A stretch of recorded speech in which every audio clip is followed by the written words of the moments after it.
So today we are together with Eric Balance. I got an email where you were presented as a good subject for a guest on our podcast. And I read up a little about you and I was like, yes, let's do it. So here we are. Welcome to our podcast, which is called Self-Directed. It's a pleasure to be here. I'm excited to get to know you both and really, just connect deeper. I always get fascinated by meeting great people, and I look forward to seeing how we can interconnect our awareness. Yeah. Eric, I'm a curious soul, and then when I see someone has a last name as Balance, then I'm like, "Oh, is that a given name or a taken name? At least there must be a story." And I would like by letting my curiosity gets what it wants, because otherwise it would be nagging me in the whole conversation. So, what's the story about the last name?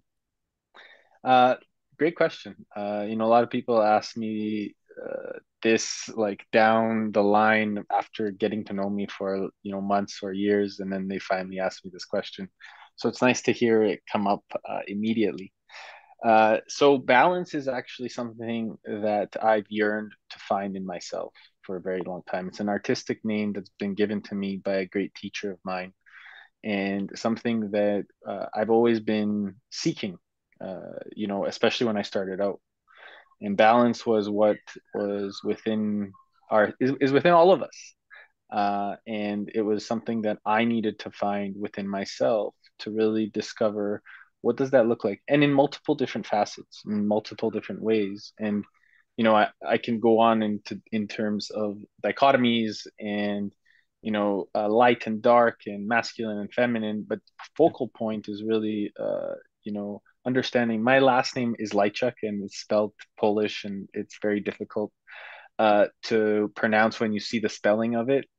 And a great teacher of mine that really spoke to me when was like, you really bring balance to a lot of people's energy, and because you're consistently refining your own. And that gave me a thought, and that thought became my artistic expression.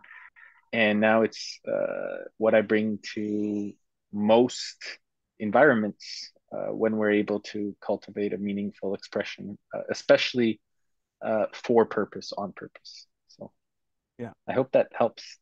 It absolutely did what it needed for my curiosity, but I am more curious. So when did you take that step in your life? Where are we? What happened that made you say, "Okay, I really need to figure out and find my balance and help others with it"? Well, it's been an interesting journey for sure since I was a little boy. When I was 16 years old, I got into drugs, first selling and then using them, and being addicted to crack cocaine from the years of 16 to 19, where there were 6 months at a time where my parents had no idea where I was. And this is something that their faith and their determination in something greater than themselves and each other, uh, it gave me the compass of recognizing that there's something within not just ourselves, but within them that gave me a direction that is necessarily focused on meaning and emotion. And when we can give a meaning and emotion to our lives, we can start to really advance and move forward in a very integral way. And so this journey, although it was something that may have created hell at my age of 16, and I walked through hell like I owned it. Although that point was not just from that moment. When I was a little boy, at the age of 5, my grandfather is and was uh, uh, a very integral man. And I remember looking to his eyes and recognizing the depth of his spirit and being able to really read him, and not really understanding why I could see the things that I could see, but what it allowed me to identify was that I could see something that most people can't. And I didn't know what I didn't know at that time, I just thought it was who I was or who everybody is at that time. However, as I grew older, the external world continued to tell me things that I didn't necessarily understand because they didn't make sense with my internal compass, which is what led me to then to doing a lot of things that I didn't understand because everything that I internally was identifying with, the external world was telling me it was wrong. And what the external world was showing me was that materialistically an achiever and striver type of lifestyle is actually way more important than the internal peace and abundance. And so that's what kind of drove me to not feeling welcome, not feeling understood, not feeling really heard in society and school and university. And it's what drove me into drugs. However, my parents were also this type of people that they would light up their faith and their level of conviction in the way that they were able to take care of each other and support each other and us as a family. It was really something that, like, I love being at home. You know, I love being with them. I love time with our family. I still do. Um, and I remember, like, all I would want to do is just like be with my family. But then the external world would tell us that I have to go and do X, Y, and Z to be successful. And X, Y, and Z mean, have a, good paying job, live in a cubicle, have a white picket fence, get married, have kids, and that would be the extent of your success. And when I reached that at one point later on, I was unfulfilled. Yeah. And so for me, this became something that I just didn't, it didn't make sense. And I needed to drive that inner behavior to understand and get more curious about why it didn't make sense. And that's what I started on this journey. You talk about the what I would call social norms of the external world demanding you or inspiring you or somehow luring all of us into doing things that if we look inside, maybe that was not exactly what I wanted, but the looking inside is not something that is a social norm in most Western countries, most families. The looking inside, the whole reflection, the meditation, the what's up with you question. How do you feel? Where the real answer is actually a rare question to be asked between people. Um, and our podcast is called Self-Directed because the standard that we hold really high is the personal freedom thing, to be able to do and be and feel what is right for me is what is just so very, very important. And that's what we want to make sure we just broaden the options for everyone listening out there. We've been talking a lot about unschooling, and it's very nice to not talk about unschooling. So what you're really saying is that I'm just trying to understand here. You grew up with actually a strong sense of self, a strong inner world, yet you somehow got, I will not say the F word, so I have to sidetracked. Thank you. By the external world. So your mission now with your name balance and your project, what is that? So the mission is really simple. It's really focusing on embodying and being. And so it's interesting how so many people are focused on doing, and that's been such a incongruency in needing to prove oneself. And because the external type of belief is how I need to get things done in order to prove who I am versus just being myself and sharing my abundance, my wisdom. And this is in all of us, right?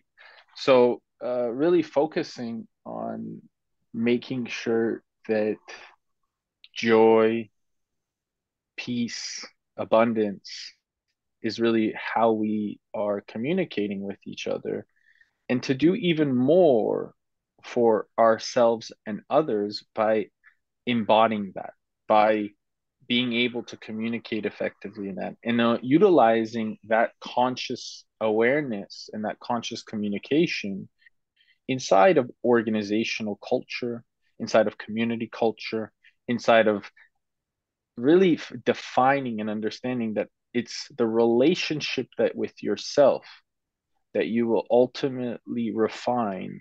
And when you have that relationship with yourself, you'll build it with something greater than yourself, whether you want to call it spirit, God, energy.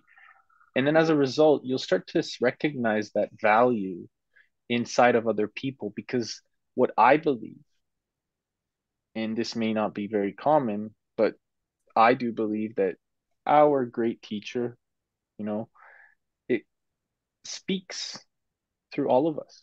And so if we really learn to listen, we can learn to actually hear, not just through our language, meaning what's being said through our mouth, but through our facial expressions, which is actually 38% of communication. And then our physiology, which is 55%. And if we really start to pay attention, we can actually see the beauty of consciousness, creator, our great teacher, God, whatever you want to call him, everywhere. How is that a simple mission? So simply put, I'm just joking a little bit because this is Well, complicated stuff, and I'm just, is it complicated? I Or are think we making, for is the mind trying to make it complicated? Because you see, the cognitive way of thinking is oftentimes, let's make it difficult. But really, is it something that we just need to tap more into our heart's wisdom and just trust in what we're feeling and how we're being? Yeah. That's why I think that the whole unschooling world we come from aligns with some of the things you are talking about, as we have taken a very big step in choosing that our children are free as people to choose their own direction in life. And that means that their life is so different to my own that sometimes I can have difficulties guiding them, because I am a product of many, many years of externalizing my own self-worth. Mm, First through 10 years of going to school where I I should excel in stuff, or I was tested, or I needed to perform to be there as a person. And then later, I quite easily jumped into a career in the media world where I ended up being productive, that I have this sense of self-worth when I'm productive. And now I'm 49, and there's a weird mix where I still love as a person to create, but at the same time, I'm also evaluating myself, that I feel better when I'm creating than when I'm just sitting and reading a book, for example, or just being in the world with my family. And this is really difficult, a difficult balance to take. And I can just see with my children who haven't been asked all the time to perform, that they are more at ease in their life. Our oldest son just turned 18, and he knows what he wants, and he's doing the things he likes, and it is just way more personally chilled than I was when I was 18, where I was all over the place trying to impress the girls and my friends and everything. So it's interesting to see this connection of where we are. There's also something you said that made me think about religion, because it's a subject I've been pondering about, that I see a lack of talks about the inner world, where I think that the religions earlier on, actually, I hope they fulfilled this area for people. They had a community around going to the church. They had a common language about speaking about their inner life and and God and what they believed in. And as the world have become less inclined to be down thinking about one God or another, then I think that people have lost a common language to talk about the inner life. I know I'm babbling a little, but it was some of the things that came up to me. Is there a question? You're There's not not a question yet. you're not babbling. You're making a lot of extreme sense, and the fact is that religion has been cultivated and put into different boxes, and for an external purpose, to create some sort of ways of believing. The great thing about the leaders um, of each of these ways of belief, the leaders actually didn't create the church. It was someone after, 10, 20, 100 years later, that created the box that most people are actually stepping into, because they created a structure around the belief system. And so, but if you actually listen or read the Quran, the Bhagavad Gita, the Bible, or any other scriptures, there's a lot of patterns that you'll start to recognize that are very similar. And so what everyone is saying is very similar. It's actually being philosophized and communicated in a very different way in today's day and age, because people are deciding that they want to live in a box. And so if we continue to live in a box where we look at the same box, or we drive in a box, or live in a box, or whatever, and we're not literally willing to be creative enough to start doing circles around the box or live outside of the box, which is what so beautifully our children and your children are doing, because they're allowing that creativity to come through. They're allowing that creativity to come out, where they're realizing that the box actually doesn't exist. And so as a result, this creativity is allowing them to really unfold, and they're starting to manifest their own life. And this manifestation becomes a beautiful way of them taking way more responsibility of their own lives, and instead of allowing the external society to project, reject, and explain things that actually limits not them but the external world. So we just met. So I just need to say I couldn't agree more. I mean, I totally agree with most of what's happening in our life is in the mind, if not everything. And that we, in many ways, will create our own reality, and the internal world is where 95% happens. I also am totally on board with this. I'm just the extended arm or whatever part of the greater energy that created everything. We all are. I'm not special in that way. And the tapping into the listening to all the different ways that what I call God is talking to us is actually something I'm in the process of writing a book about. So I'm with you here. At the same time, I think we have to recognize the context. We have to recognize that even my unschooled children are living on this planet, in this world. We all breathe the same air, and gravity is a thing. And so is consumerism. And there is only so much I can do to, let's not go down the aisle of talking about the kids. I can just talk about myself. I'm in this world. I will need to eat. I'll need a warm place to sleep, and I will see the billboards and the other people, and move around in cities as well as mountains and be affected by whatever's going on around me. And I just think there is a risk when we talk about these things that it's in the mind, that we have to work with ourselves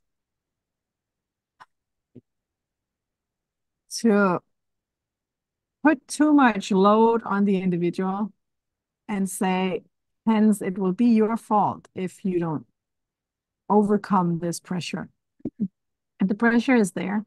Our kids are in school, they're fairly old, and they also do live in this world. I don't see it as a way that they can just freely manifest the lives that they want and be complete. They know other people. They watch the movies. I'm talking about the kids again. Let's try to avoid that. I think balance is a very, very important word in this conversation. In my personal life, I feel I'm always walking on this top of a house or mountain, and sometimes I fall down one side, and sometimes I fall down the other side, and I just need to keep coming back up to that edge where I've got this. I'm in the world, but I'm also not in. I'm in the world, but not of it, as you can read in the Bible. I'm here. I am here. I'm not losing it, but I'm still connected. And I think also when we are in the business of giving advice to other people, that we have to recognize how big this pressure is, how much the idea of the corporate job and the wife and the fence and the dog and the whole thing is being pushed upon us, and how hard it actually, I know it makes it harder to say it's hard, but sometimes I think it's cruel to say it's easy. I think that's my point. That when I work with people, sometimes they are really stuck in some sort of reality that it's not enough to meditate. You can't just break free from it. There are circumstances. There could be physiology, there could be trauma, there could be economy, there could be family members that are really, really important, and you can't get away from it. So what am I saying? I'm saying, what's your take? Will you always just say it's in the mind, just go work with yourself? Or how do you see this conflict of So interest? so I just spent about a month with in India with some amazing people from around the world, but also some great transformational leaders. And you know, being there, it's really fascinating to see how a culture is developed around uh, grace and ease. And it's interesting because we get to choose if we want to live in a suffering experience or a beautiful experience. And most people, they don't know that they have that choice. True. And so, although the external world is going to give us challenges, maybe sickness, maybe finances, maybe uncertainties or some sort of a challenge that we don't know or we weren't expecting. Whatever your approach to that situation is, and whichever way you choose to show up in that situation with your state, with your physiology, with your focus, and with your language, that will be how you get to influence that situation. So it's not necessarily what's happening in the outside world that affects you. It's the way that you choose to approach that situation. And if you're able to be in a state of beauty and peacefulness with also certainty, it's not the certainty that comes from the outside world once you understand that you are the certainty. You create the certainty. And as a result, you can change the behavior of the external world if you're willing to work enough on that balance within yourself to navigate the masculine and feminine energy that we all have. And from this place, when you're able to show up in a difficult scenario, because it's easy to show up in a beautiful experience or energy when the situation outside of you is easy or beautiful or exciting or happy or joyful. The real mastery comes when it's difficult, when the external world is projecting all of these limitations onto you, when the external world is telling you that you can't do this, or your family is sick, or situation is not working, or that is where the mastery shows up. That is where you get to show up if you choose to, if you've done the work within yourself. And from this place, you get to influence an environment that manifests and changes the narrative for the next generation. During some weeks ago around New Year, I had been very, very sick for a week, and it ended with me having a deep sense of meaningless in the world. And I tried to go down that path, and I was depressed for a couple of days. And it was even more depressing because no one in my family found me fun to talk with, because I was really like, oh, life is meaningless and we will die anyway, and everything is shit. Why do I need to do anything? And then what happened was I actually got bored of being depressed, because I mean, I was seriously down, and I thought everybody was stupid because they couldn't see the meaningless of the world. And I was like, why do I even need to bother? I, it, and then I looked at it, and nobody wanted to talk with me because I was really, yeah, down and not fun to talk with.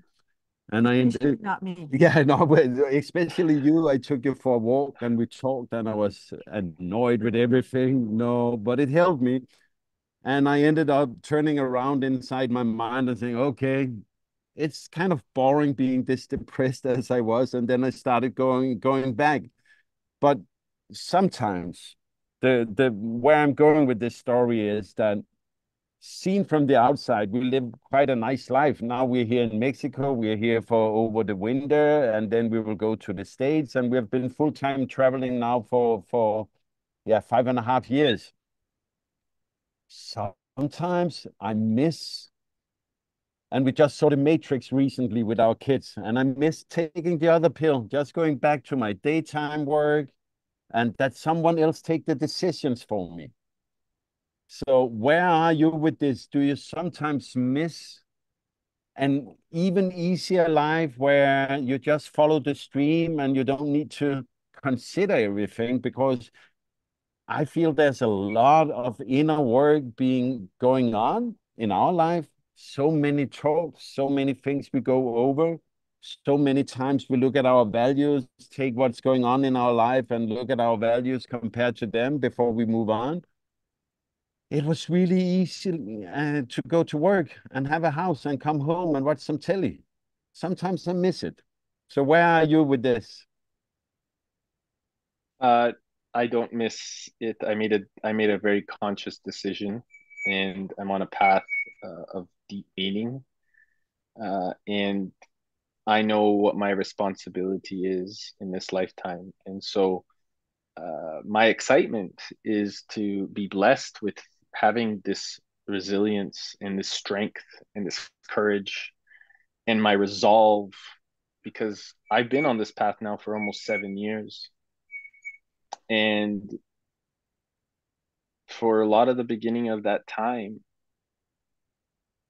people would tell me to go back and make it the easier way, or do things that were more focused on simplicity in terms of making my life easier. But I knew that if I didn't walk the path, that I could never guide others to the same place. And so the resolve comes from the experience. You know, a belief is a poor substitute for an experience. Once you have the experience, now there's nothing or nobody that can shake you or move you. Now there's a space that you walk through. And as a result, you're able to hold a space that creates an outstanding level of standards for the people that come as well after. And so for me, it's been a blessing from something greater than ourselves to guide me in this direction. And, you know, this beautiful saying by Rumi, what you seek is seeking you, is a gift. And I get to experience that beauty and bliss every single day. And I get to listen and pay attention with that relationship that I have with the divine in such a magical way. And I love it. And it's something that gives me the magic of life. And I am here in this world to experience all of it with abundance, peace, and so much magic. Well, I don't miss it either, just for the record. No. I'm with you on this one. I think I might get kicked off the horse, or I don't know my metaphors in English, but I totally sometimes get lost and need to find my way back. But no, I wouldn't want to eat the other pill if you want to do the matrix thing. It's once you're out there, it's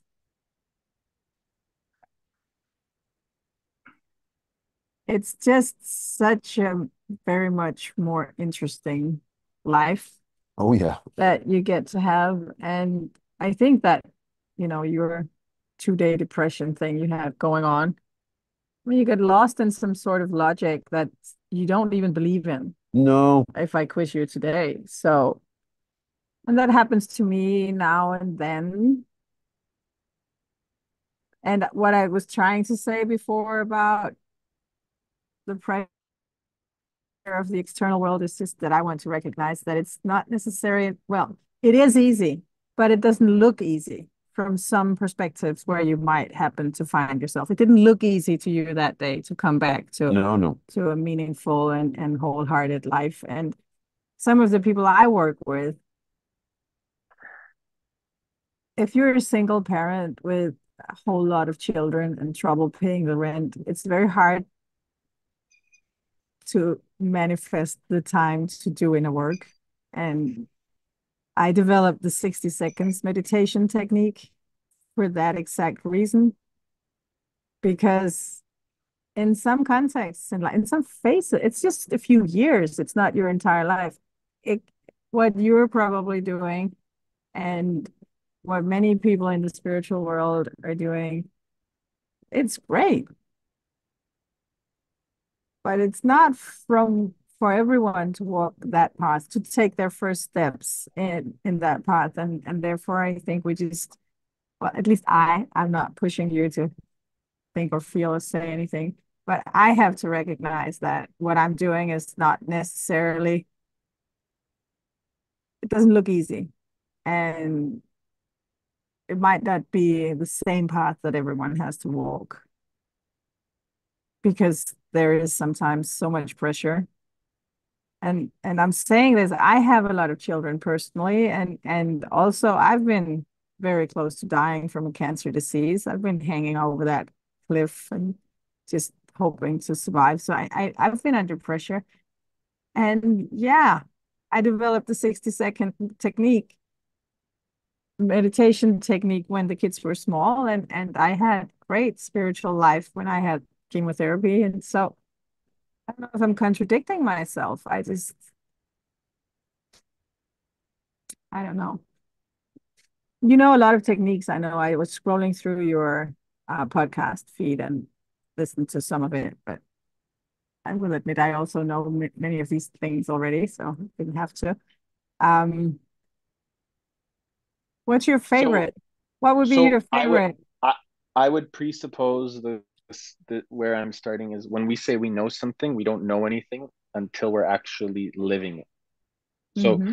the knowing is not of the mind. The knowing is actually of the consistent and never ending construction of it embodied every single day. That is what knowing is. And for what I'm hearing, for these people that you're saying that are going through these experiences, the most beautiful thing that we can offer ourselves first is compassion. So whenever we're going through these things of saying, hey, I know it, but we're not living it, like, let's be compassionate to that part of ourselves, and then actually say, okay, I'm doing the best that I can with the knowledge that I have. And then as a result, what can I do better to actually live it? Right? What can I Yeah. do to then actually experience it and embody it? Because Mm-hmm. compassion is really what is part of our world. And when you're saying the spiritual world in our world, it's the same thing, right? Like, it's all spiritual, it's all consciousness. Like, everything that we are aware of in this moment, it's all consciousness, right? So there is no separation where so many people are trying to create like spiritual world and physical world, and it's that's a whole dichotomy. That's bullshit. It's bullshit. That our life is a spiritual journey. Our business is a spiritual journey. Everything is a reflection of our internal world. The way that we're showing up in our life, in our experiences, and how we're being compassionate to ourselves and others in moments where you have maybe 6 children running around and everything is like, I want to rip my head out. This is a spiritual expression, and you get to decide how you want to approach that situation. That is spirituality. The relationship that you have with each other, and the way that you communicate with one another, and how you are able to hold space. For Jesper, when he was having that depressive state, that is a spiritual expression. That is how you're able to cultivate. And this mirror, this relationship that you've had with each other, and how you've honed in on that relationship, that is a spiritual journey. Everything is consciousness. So all we need to do is just be aware of the mirrors in front of us. And as a result, we'll start to take even more compassionate roles in those relationships with ourselves, with our greater power, and with each other. Yeah. I, what would your 17-year-old self on crack cocaine say to you if you met up today, man? There's a there's a gap here that life has passed. Have, He would say he would say thank you. yeah.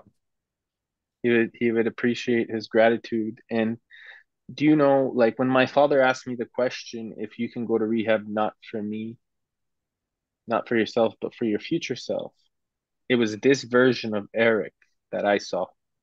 Mm. Nice. Yeah. And now when I look at what I'm doing for my next future version self, it's a really profound observation to pay attention to. So what is that? So this was actually one of my why can't I speak English today? You prepared a question. Questions. Yeah, yeah. It's okay. So I'm fairly fluent. And Yeah. today it's as if, I don't know. The Danish part has taken over. It's okay. Um, I have prepared 5 questions, just, in case the ball didn't roll, but it does. But anyway, one of my questions was, where are you heading? What's the next? Where am I heading in terms of business, or just like my life, or do you want to just know kind of my Things you're vision? learning? What's the next learning journey for you? Yeah, so the best thing, I'm really extremely excited for the integration of conscious organizations, and how I'm implementing these conscious ways of being inside of culture around organizational behavior, and how that gets to be cultivated so that these organizations actually then are able to expand into their communities, and from the communities, towns, cities, so on and so forth. And so that's something that I'm really excited to be doing alongside great leaders, like Krishnaji and Tony, and doing things that are very meaningful, focusing on how that can all come together within these different organizations.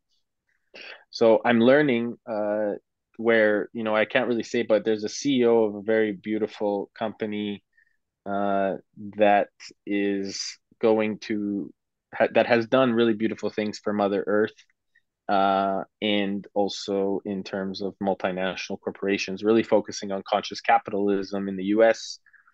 And he and I are going to be spending some time together to learn how we can refine that and implement that into more organizations around the planet, so that as a result, you know, these organizations are taking even more of a reinvention in the culture and the behavior of how we're showing up. Because teal organizations, and when I say teal organizations, they're very focused on being an organism. So everybody is self-directed. Everybody is self-managed. And so this comes from a shared purpose, a shared vision, a shared understanding.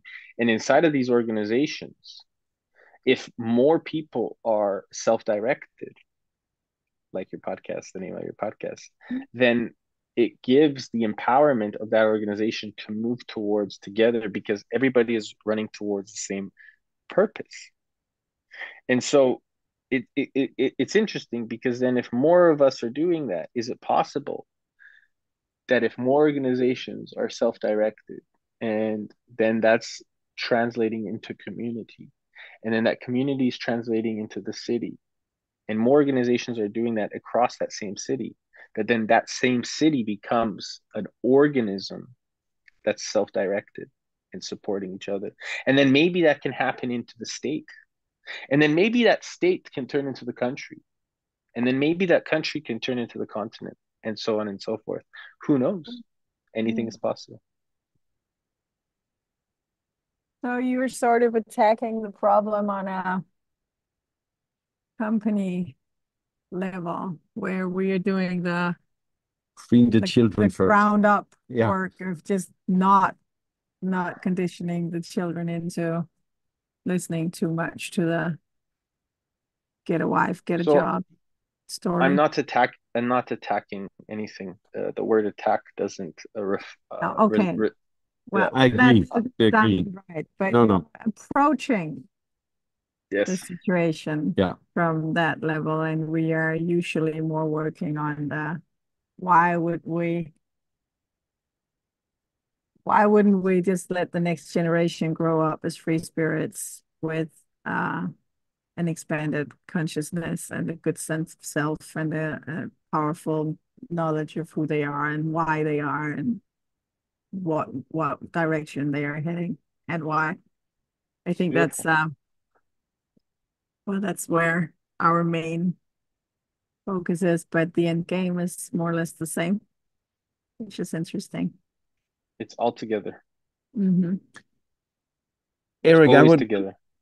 I would love to talk a little about addiction, as you have succeeded in battling it. And I myself I smoked so much weed in my 20s, and was, totally addicted in the way that I smoked every day for years and years.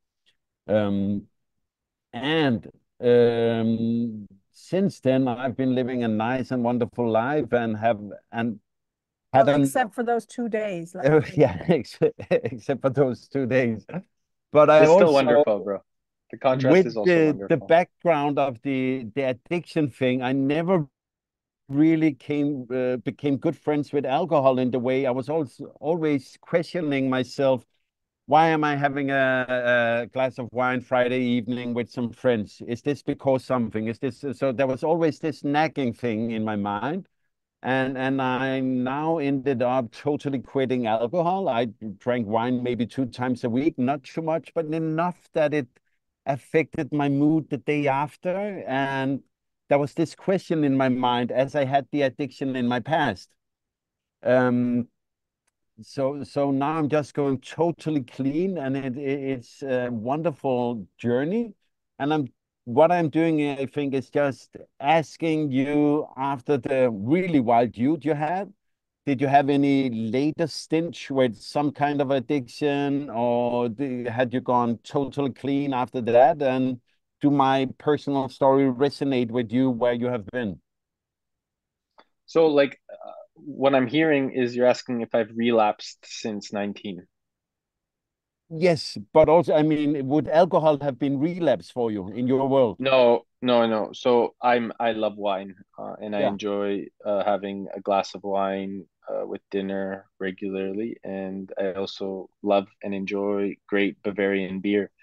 Um, Something that I grew up with, and something that I can do very socially for myself. It's yeah, very uh for me. It's like I grew up around alcohol all my life, and because at the dinner table alcohol was like glass of wine with dinner was just a normal thing. And so for me, that is like I do it maybe once a month, or once every couple months, or sometimes maybe twice a week, in the odd week here and there. But there's never been for me like a hunger or like a addictive personality towards alcohol. I don't drink heavy liquor. I don't like it. I don't enjoy it. yeah, Um, but I do love a, an amazing, glass of red Malbec, or a beautiful, Bavarian Hefeweizen. These are for me the beauty of life, the taste, the richness, and parts of the things that I really can appreciate and enjoy.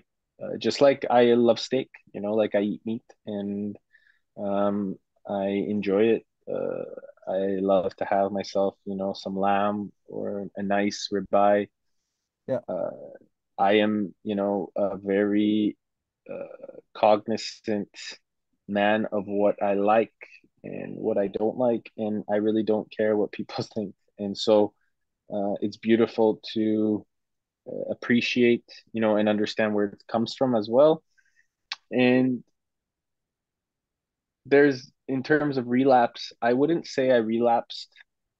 There was a time that maybe I got really scared and I thought I was going to, but it was not something that took me back to that place. However, when I did spend time, in the jungle in the Amazon, it I was curious at one point if I was kind of addicted to being in the sky of awareness, of listening to something greater. And I realized that because I was asking myself that question, oh, am I addicted? Like I wasn't. So that was just the beautiful part, is like when you have that own awareness of like, oh, is that addiction fear of like wanting to just be alone? Because I do like to be alone. However, um, it's not because I'm scared to communicate or have a conversation with people. It's because I like to really know what I need to focus on and have that clear direction moving forward. So that was something really beautiful. I find that whenever you ask yourself a question, am I actually like this? The truth, uh, the the truth actually is like, because you're asking that. It's like, yeah, the truth is actually usually because you're asking yourself that question, you're not. So Or at least you're on the way out. yeah. I mean, sometimes we have a process going on. Um, I would love to talk a little about your podcast. It's called the Resilient Minds, Resilient. the Resilient Minds podcast. Thank you. Don't speak English. Yeah, and you have talked with a lot of people. Is it possible for you to pinpoint one or two that have really given you something you have taken away and where you can see you have self-grown afterwards? uh, every single person is extremely has given me countless countless learnings and teachings, because they're all mirrors, right? uh, and the reason that I started the podcast was really to learn more about people and why they go through what they go through. It was a way to learn more about myself. Although I wanted to learn about them, I also wanted to understand myself. And so it gave me the capacity to also have a great ear to learn by listening, and also to share.